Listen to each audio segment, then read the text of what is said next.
the deciding match, and it is going to be Battlefield of Eternity. Yeah, so Game 3 will be Battlefield of Eternity. Yeah. Game 2 will be... Drumroll, please. I can't drumroll. Hang on. I'll just hit my mic a little bit, and we'll get a drumroll out from that. There we go. That's horrible. Please don't do that for everybody. Okay, cool. Come on, guys.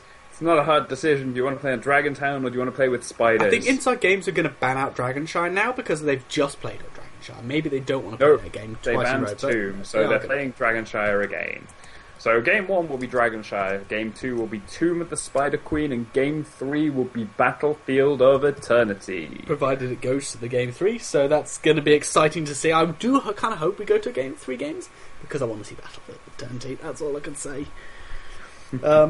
But we're getting into now the hero drafts, the hero bans and picks inside games, since they are the top of the bracket, whilst Don't Know Man came through the bottom bracket, they do get, by default, the first pick. That's how the rules go.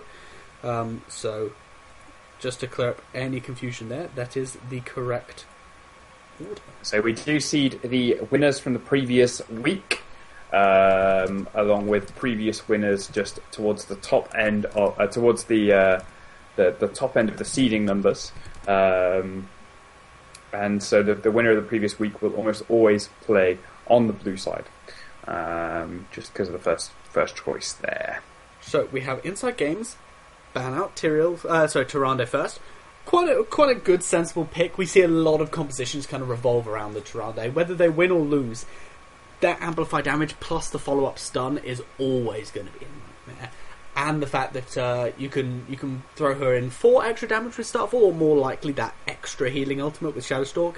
Really going to be important. Now we're going to actually get Sonya picked. Sonya ban out, which means Uther is going to be insta-locked in for Inside Games. But insta-locked back by I Don't Know Man, taking the Kael'thas and the Muradin. So quick fire picks there from these guys. They know what they want to play. And so I think they knew that Uther was going to be first pick, and they weren't even pretending to hover on it there. Just Kael'thas, Muradin, bang, bang, we'll take those. Yeah, now, obviously I Don't Know Man, They've been to a finals before. They know what's going on. We know them to be a good team, as they actually won the league tournament. So they had to play everybody in that tournament. We only had 5 or 6 teams sign up for that, so we did a league format. So there was a lot of games played, and they won out overall. I don't think they dropped a single game. So they didn't. They did. They ended up 5-1, I believe, because of the bye that they automatically got against the 6th team, who did drop out midway through. So confusing. Tyrael here. So I'll just shush about that tournament. That's in the past. I Don't Know Man won it. That's all you need to know. Tyrael, it seems to be a constant pickup for these teams in the first round before the second rotation of bans, and it does seem to be that third pick. Tyrael gets picked up, so interesting to see. And Arthur's ban out by I Don't Know Man, and. No big tank being picked up for Inside Games at this point, and they are choosing to ban out the Karazim, so both Tyrande and Karazim being banned so far. Inside Games have their support, they know what they want to play. I Don't Know Man, however, still looking for a support. Potentially looking for more assassins, but with Johanna still in the pool, I actually think she'd be a good pickup for I Don't Know Man. Go with those 2 really strong tanks. Go for a double tank lineup on Dragonshire. They've got a lot of sustain, a lot of ways to interrupt the Dragon Knight being channeled. You've got a Vala. They're going to pick up the Rhaegar as well. I don't know why they'd pick it up now, potentially hiding their last pick. But it does leave Inside Games able to pick up the Johanna or a different second tank if they actually At this point, we could see an Abathur and Illidan lock-in from Inside Games. That would not surprise me. I mean, the Tyrael isn't the top tank you would want in that situation, but I would actually argue taking that Sanctification, he is one of the top tanks. Sanctification on top of that Divine could have been fantastic. Instead, they're choosing to take the Butcher and maybe a Kerrigan to round that comp out. You think they're going to go all in on that? That would be a really good 5-stat comp. The Butcher, Tyrael, Kerrigan, Uther, and Jaina. That would be terrifying. They don't have the Tyrande. They banned it out themselves, so maybe they want some additional kind of follow-up with the Butcher. I say potentially Kerrigan, but I feel like it needs to be some sort of kind of longer range initiation stun coming out, something a bit more reliable to follow up, which is where you'd normally have the Muradin or the Tyrande. I know they've got Uther, but he's less of the Roamer in this situation, so not sure what would be good for them here. I really don't know. I think they're discussing this pick a little bit back and forth, and a Falstad is going to be the choice there. So some range DPS coming out. That Hinterland Blast could be quite good if there are some 5-man stack fights. But yeah, interesting to see the Falstad pick up. Second time tonight. Yeah. I mean, I can't remember. I don't think the Falstad won in the first game that we saw, but he didn't know. It would still can be a very strong pickup, especially with follow-up. Now, solo... And a Chen picked up from I don't know, man. Yeah, so they were definitely hiding that last pick, going for a double warrior comp. Oh, double warrior, the Chen. Now, this is the first game, so they can play a little bit risky, and we actually see both teams going for something a little unusual with a Tyrell solo tank, and then the Chen also coming out from I don't know. I love watching Chen games. They're always very entertaining to watch. We'll see how this does play out. Chen is definitely interesting, able to put out quite a fair whack of damage these days as well since his changes. So that Fire Breath going to do some work, diving the back lines. Chen, you're fantastic. He's very, very unkillable as well. And the fact that Inside Games have, Butcher Charge, doesn't matter. They have Uther Stun, okay, yeah, and potentially Tyrael Judgment coming out. If you Tyrael Judgment a Chen, the team that has the Chen is laughing at that point. You really don't want to have to use a Judgment to interrupt the Chen drinking, so... Yeah, that's not exactly what you want to use the Judgment for there. I think that Chen is a really good pick into Inside Games comp, though. It really messes with them. They're going to have to... The Chen's going to be in the way of Butcher trying to get his charges off, Tyrael trying to get his Judgments off into that back line. And Chen's going to be able to just sort of stick around and try and body block those out, get in the way, and generally be a nuisance. And if they try and play them a little bit sketchier, let the Falstad do some damage from the back lines, Chen can just go into those back lines if he wants to. Along with Muradin as well, both of them having those jumps. Yeah, makes it really, really dangerous to be, like you say, the Jaina and even the Falstad in this sort of situation. Yeah. And we do have a stand-in currently for I don't know, man. Bro Biceps is going to be playing for them, so great name. Bro Biceps, like Pasha Biceps, but not as pro. I don't know. We've not seen Bro Biceps play. He should, if he plays phenomenally well, he should rename himself to Pro Biceps. Pro Biceps. So Pasha Biceps, for those of you that don't know, is one of the Counter-Strike professional players for Virtus Pro. And it'd be quite cool if I don't know man got picked up by Virtus Pro. I don't think Virtus Pro have a Heroes of the Storm tournament, and they did just get a big chunk of money. Big esports news there. They got 100 million investment in them. So go sell yourselves, guys. Get picked up. Go sell yourselves. We're not going to continue. Interesting choice of words there. Yeah. Sell yourselves. It's fine. You might just have a big banner over your head saying "Prostitution's A-OK." No, that is not what I meant. That's what you said, Nick. I'm not stretching this in any form whatsoever. You said that explicitly. I did say that. That is true. Looks like we're going to see a purple demonic Tyrael coming out here. It's very cool. I'm glad that they did rework the skin because it was just a colorization with eyes. Yeah. Which was a terrible skin, but it definitely looks a lot cooler now with the floating crown and the wings having less, kind of astral tentacles, because that's really what they are, let's be honest, and the sword having the wicked spikes at the end. Looks very cool. And nobody else can see that because I forgot to change it to the tournament scene. It's changed now, everything's fine. We're on the tournament scene. We are a tournament and we are in the scene. I've named all of my OBS scenes differently, so that's why I say 20. I did know what you're on about. I have used OBS previously, but just people out there have never used OBS and don't quite know what you're on about. Oh, Yumps is telling me Virtus Pro do have a team. Are they not a very good team then, Yumps? Is that what you're saying there? Because Are they a European team or an NA team, actually? That'd be quite interesting, because VP, more often than not, favouring to have European teams. And, yeah. I know Fnatic had some big changes to their teams this weekend. I was reading up on those. The European meta in a massive shift right now. But as we said, there's no big European tournaments out there at this time of the year. So we'll see how that does change. I think Darren Echo is one of the ones we're waiting for, because he's still hovering on that avatar Ang, who did get banned out. Sorry, Ang, you need to go back into your box. Yeah. Questions about the overlay showing. It should be showing. It's the correct overlay that will come. That will be completely fine once the match starts. As you can see, I have to do everything myself. I made all the graphics myself, other than the eSports wall logo, which I just made small. So turn that off and on as we wait for this 10th player to get ready. Falside going in, getting ready. Boom, let's start this game. Need to breastfeed my children soon, thanks bro biceps. Very confused about that statement coming from from somebody called bro biceps. Apparently they are a good EU team, just not as good as the full-on professional. Right?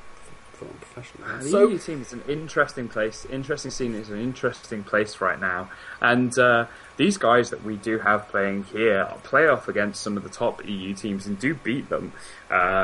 So it is definitely an interesting place to be right now, and somewhere where if you want to get started, you definitely can. Cool. So we're into game. Dragon Town. And I'm going to introduce the blue team, who with Inside Games, as I introduced them last time, and you can go with I Don't Know Man. Okay.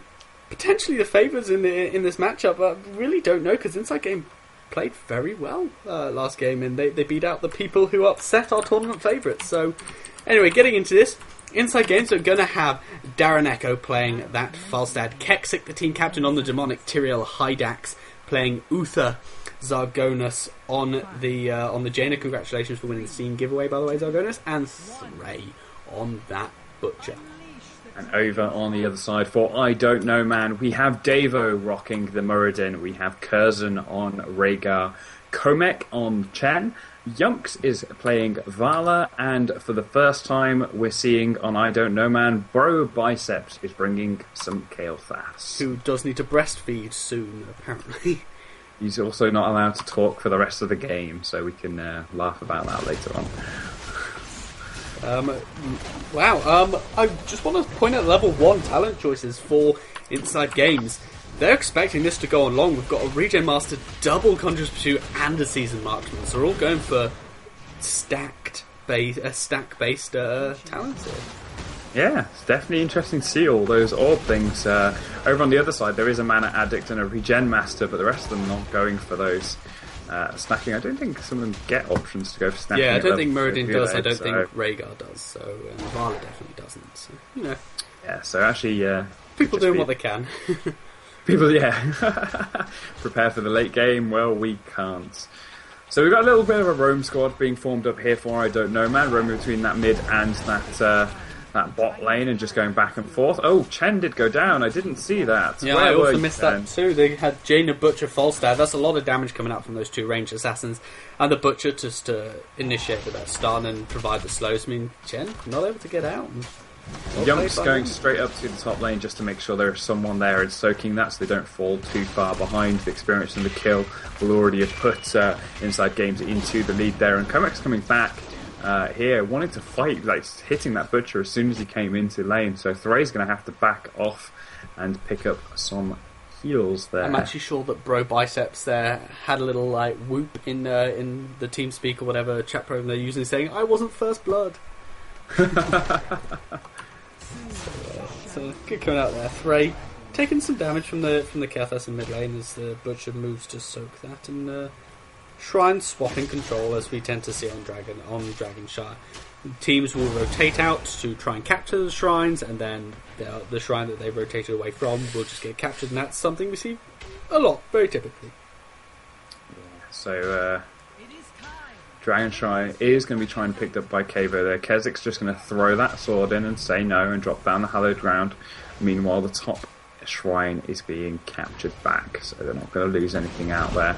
Comec's tower starting to fall low, though. It does look like it's probably going to fall to the minions here, and it does. So a little bit of an experience loss there for I don't know, man. Or at least an experience gain for Inside Games.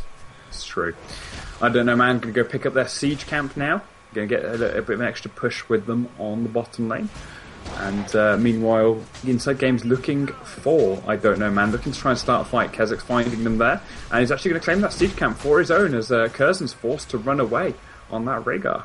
Yeah, meanwhile, Chen versus Falstad, we know who generally wins this matchup. It's going to be the Chen, as you can't kill him 1v1. It's very difficult to, and the VAR actually coming in to provide that little bit of extra damage onto Dereneko as to force him away. He was able to barrel roll over the wall to safety. Meanwhile, we get the attempted Dragonite capture here for Davo coming out.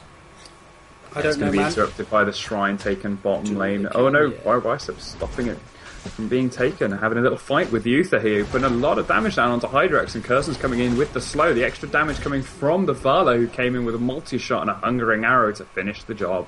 Yeah, it was exactly what needed to be. That good, really, really good rotations from the team captain, Younks, coming out there, and good map awareness just in general, knowing where he needs to be at all times. So Kexic now trying to take this bottom shrine. They have taken the top shrine, but not going to be able to. Bro biceps on that Kael'thas. Very low on mana. I'm derping a little bit. Hydrax being caught out once again in the jungle there, and is just going to fall to 4 members of I don't know, man. He really needs to just sort of try and stay a little bit safer. Trying to work with Kizek rather than walking through on his own there. Yeah, and last games are going to steady almost through it for Inside Games. Now Hydrax potentially feeding the team the opponents some kills and giving it that small advantage, which could end up meaning the game in total for I don't know. I mean, Uther is supposed to be a warrior, so maybe he thought he could take a bit more damage than he could. Yes, a nice charge coming out from Thray. He's going to follow up on the Bro Biceps, but he's going to get through that gate before anything else can really come down. So an immediate stun out of Davo after the charge landed, so very well played by the Muradin.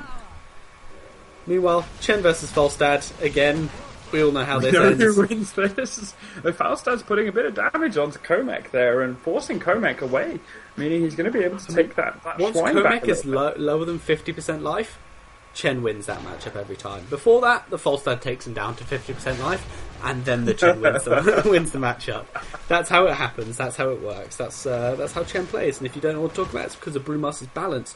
While at or below 50 brew, you gain 20% movement speed, while at or above 50 brew, you get all the regen in the world. So, Chen just doing whatever he wants. Whatever he likes. Whatever he say, he pays the money, pays the price. Davo getting stunned out there, and he's going to have some icicles dropped on his head, so he's going to need to take a drink like a good dwarf down. Though Curzon is mostly holding the lane while Yunks is claiming that shrine back. Hydrax going to walk up and stun Yunks, so Yunks is going to be forced to tumble away, but Lamb to the Slaughter is going to keep Yunks there. Forced to drop his ultimate there. But that was so close. He had the Envenom on him as well, and he was barely going to survive. So he was going to die, and he barely survived with the huge ancestral come down. But Curzon actually getting caught out there as well. The Fiends come down, not able to lay enough damage onto Hydrax or the Butcher. Thray being made invulnerable made that really strong for them, and a nice judgment over the wall. Just going to pick the Kael'thas up, who was still sticking around, and even though 3 members of Inside Games were there. I mean, they were low, but they were still there, and that Tyrael rotation was very, very good again. Just like you say, that judgment coming through and picking up. So just going to quickly show you the talent choices. You can discern them yourself. But Falstad going for a right-click build, Vampiric Assault, First Aid. He didn't go Secret Weapons, not a full-on right-click build. Going for a bit more sustain. Something potentially a misclick or even an unusual pick, not going for that full-on damage because he already has got Season Marksman in level 1. I suppose it makes sense not going for Secret Weapon at 7 since he didn't go with Power Throw. But Hydrax actually taking a lot of damage down here in the bottom lane. Venus going to come out and is not going to be able to kill him. Barely not going to be able to. So very good escape from Hydrax there, and a lot of damage being put in. Phoenix Heroic was committed to that kill, but Phoenix has got a very short cooldown, so we'll be up in no time at all. Yeah, Inside Games can take this shrine back and stop that threat, that Dragon Knight, as Curzon and Davo were teaming up to take that, and that could have been the first Dragon Knight of the game. 8 minutes, and we have not yet seen... I mean, the latest one we've seen was a 13.5-minute Dragon Knight for the first Dragon Knight. It was a very strong first Dragon Knight when it came up, though. We're going to have Lamp to the Slaughter coming out here, landing on Curzon. With the Judgment followed up, the Ancestral Healing does go on and does actually land, but it's just going to get picked up anyway. 100% to 0 twice, effectively, there. Meanwhile, the Phoenix come down trying to cover this. The Rain of Vengeance come down from the Vala. The Siege Camp's going to be finally picked up there, which was where that whole kind of point of contention started, and a Rexar and a Siege Camp for nothing. Really looking in favour of Inside Gaming. They are double the kills of I Don't Know Man, 4 kills to 2. With a half-level advantage. Half-level experience advantage, yeah. So they've got towers just fallen on each side. No forts have gone down yet. We'll see how it's going to play out. Yeah, just going to quickly look at the damage done here. Falstad having done a whopping percentage of the of Inside Games damage, whilst Kethlas and Vala doing pretty equal damage. Most of that's just going to be him chewing through that Chen's over and over again as the Chen just keeps on drinking. Yeah, his the shield's just absorbing all that damage that Falstad putting out in those 1v1s, which is still going up in the top lane, although the Butcher has turned up, so it's a bit more of a 2. Shrine swapping control again, as we will constantly see in these sorts of games on Dragonshire. It's a very even map. You have to control 3 points all at once in order to get the big sieging map objective of the Dragon Knight itself. So sometimes that can be very hard to do. Curzon jumps roaming up, missing Kazik there, but instead opting to go for Thray. Rain of Vengeance is going to come down and going to catch him out, and Kazik's now going to be the point they're going to fight for instead. You're going to try and back off their judgments from Uther. He's going to stop Davo in his tracks. Yeah, a bit of a misplay there from the Tyrell as well. He started to cast a judgment on Lavala, but he was still in the Rain of Vengeance. Got hit by the second wave of Rain of Vengeance as he was winding up that judgment. It interrupted him, so it put him onto that 8-second cooldown you see when heroics are dropped before they get cast. Both shrines now taken for I Don't Know Man, and Davo trying to capture this. Now the judgment's going to come in on Lavala, and she's going to get blown up immediately. Shrink Ray coming down onto Davo's Muradin, but he is going to be able to dwarf toss himself away. No matter how small you are, you can still jump the same distance. Yeah, more compressed, more mass to size ratio means you can throw yourself further, but it's actually just the same distance. I don't know, I'm coming up with science here. It's alright, dwarves are dwarves, they do what they want. Thray just lingering in that bush, waiting for Curzon. He's going to throw a stun. Lamb to the Slaughter is going to keep Curzon locked down, and 3 of them are just going to pick on him. Ancestral Healing coming out, going to heal Curzon back up, but he will eventually fall. The Phoenix down though, go for Bro Biceps, going to do some damage as Inside Games do opt to back up. The Flame Strike coming out to put a bit more damage. The Team Bombs ticking away, but nothing is going to be picked up there. Yeah, I mean, just before just as the initiation onto Curzon was going on, they picked up the Falstad and rotated down to try and save Rhaegar, but so much damage keeps getting committed to him, and he keeps getting Lamb to the Slaughtered and then getting those ancestral heals off on himself, and he does get 100 to 0, twice. He does have to get eaten through those 2 health bars, but they do it very, very quickly after the ancestral does proc. Maybe we're wrong. Maybe Uther isn't the warrior, and it's actually Rhaegar. Yeah, maybe Rhaegar is with his self-healing, but we're going to see a 3-man gank squad go and pick up the Vala down in the bottom lane. The Falstad actually using his mount to Z up and fly to the top shrine. So both shrines going to be taken here, this time for the side of Inside Games. So one of the first times we see these blue lasers. While that was going on, there was a little bit of a fight in the middle lane as they were trying to claim the dragon. And Invulnerable Tyrael's just going to claim this Dragon Knight, and we're going to have a 12-minute Dragon Knight. Nice use there of the Divine Shield so you can't interrupt that Tyrael. Almost a little cheesy. The Divine Shield doesn't last long enough to channel the full thing. It's only how long is the Divine Shield again? It's 3 seconds, whilst the channel is 4 seconds, but he did get the first very well. Yeah, so pretty good for them. So Kezik's now in this dragon, and he's just going to go wrecking some forts with that Axe of Smashing. Meanwhile, they have the Dragonite, but there's a Chen and Falstad 1v1 going on in the top lane. They're having a great time. I don't know what to think about this. Komek and Dereneko are just, they're having a great time, probably exchanging the banter. Dereneko was the support last game. He was on that Avatar. Nice hint of blast there to pick the Chen up, but he is eating a lot of Phoenix damage as Davo and Bro Biceps fighting it out with the tanks here. Yunks just putting some damage in from the back. It looks like Frey will fall to a chain bomb. He is going to be rooted there, and the Elemental is going to come out, a Rain of Vengeance, to try and freeze the Jaina up. But she's going to freeze herself and survive. Bro Biceps putting as much damage down onto that dragon as he can before he falls to the breath.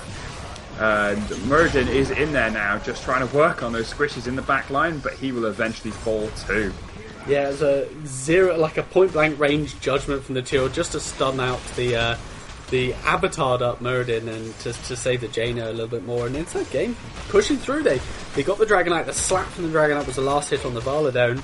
Managed to push this wall and potentially even take a keep here. There is only the Rex are up. The Chen now does spawn, but Jaina being able to get crit damage onto this keep means that keep is going to fall. And keep does fall. Komek's coming out on that Chen, going to try and interrupt the back there, but he can't really stop them from just walking away. Instead, he's going to go pick up that bruiser. First Dragon Knight, like you say, was 12 minutes into the game. They managed to get the fort mid and the keep mid with it. Meanwhile, the fort bottom fell. I think it was to the hard camp down in that bottom lane being taken early, or it just kind of casually fell a bit. And inside games looking very strong going into this best of 3 at the moment. They are ahead in this first game. Yeah, and they've also got those storm talents to back up their heroics, so they're in a very good position here. The invulnerability coming out on the Butcher as the Butcher goes rampaging in, going to pick up 2 of them. The Jaina has had to pop her stasis, so she's not looking too friendly, but she's going after the Davo there. She's going after that Dwarf and just keeping him out of the fight. Storm, Earth and Fire from the Chen, going to try and keep him alive for a bit longer. The Air one does fall there. Yeah, he did pick up the Butcher with that though, so a 3 for 1 so far. Still not a good fight for, I don't know, man, as we've seen inside games, just... Yeah, they've just got 2 tanks and no damage yet left, and so inside games are just going to keep on steamrolling through this. They've got 30 seconds. They've got 4 Siege Giants off the back of this as well, so this is like 100% the keep and potentially even a core if they decide to commit to this. No, I think they're going to back up and going to take the shrines, because at the moment they have got the number advantage. Yeah. Doing the sensible thing and like you say, backing up and retreating as their so top. Faustad is flying to the top, and Uther's going to roam to the bottom. Meanwhile, the other 2 are going to go to the middle and claim it instantly. Really good to have material in your Dragonite, as he can Eldrin's Might himself out of trouble once Dragonite falls. Oh, he broke. Trying to defend this top shrine. He broke that channel himself. Kelsic could have been in the Dragonite already, but now he decides to go in now that they... broke it a couple of times, waited for the Butcher to spawn, I believe, so it's more of an even team fight. Yeah. So the Dragon Knight just going to throw some fire breaths out and try and zone the team away at the moment, not wanting to fight upright. Not until his Butcher is here. Butcher's going to channel a charge onto the Kel'Thas right into the back line. A big hinterland blast coming out as well, putting down loads of damage. Curzon's also going to fall. Davo, the Muradin, is in the middle of 4 people. Dwarf tosses himself over a wall to survive. Yunks is really low and they're looking for blood as Yunks is running away. Faustad's going to fly forward and just throw that hammer. And he's going to down that. So now they are looking at the core. They've got a Dragon Knight, and they're looking for some blood on the Dwarf while they're at the core as well. I think this is going to be game 1, going to inside games. Yeah, so GG, very well played by Davo Hearthstoning at point blank range. Well played by inside game, really coming through there. And I don't know, man. Really, they've got their work cut out for them if they want to come back into this, as that's just strong play through and through from inside games.